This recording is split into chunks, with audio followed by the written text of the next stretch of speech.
Hello friends, welcome to Mita's রান্নাঘর। আজ বানাচ্ছি গরম ভাতের সাথে ভেটকেল পাতা বা খারকুল পাতা বাটা। চলুন দেখে নিই এই সহজ আর দারুণ স্বাদের রেসিপিটি কিভাবে বানানো যায়।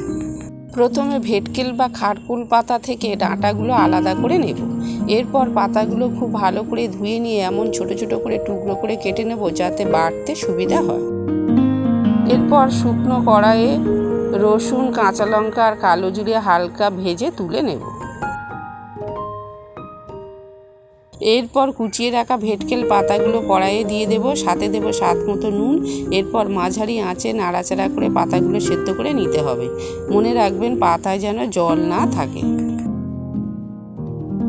এরপর ভেটকেল পাতা সেদ্ধ করা ঠান্ডা হয়ে গেলে ভাজা মশলা, রসুন, কাঁচা লঙ্কা, কালো জিরে আর নারকেল কোড়া দিয়ে মিক্সিতে একটা মিহি পেস্ট করে নেব।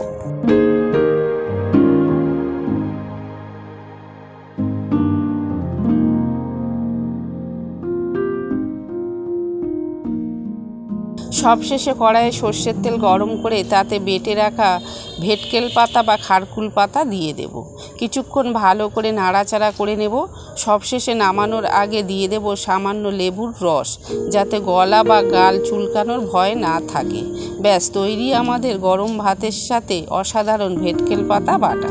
তৈরি আমাদের অসাধারণ স্বাদের ভেটকেল পাতা বা খারকুল পাতা বাটা। রেসিপিটি ভালো লাগলে লাইক করুন আর এরকম আরও ঘরোয়া রান্নার জন্য চ্যানেলটি সাবস্ক্রাইব করতে ভুলবেন না। ধন্যবাদ।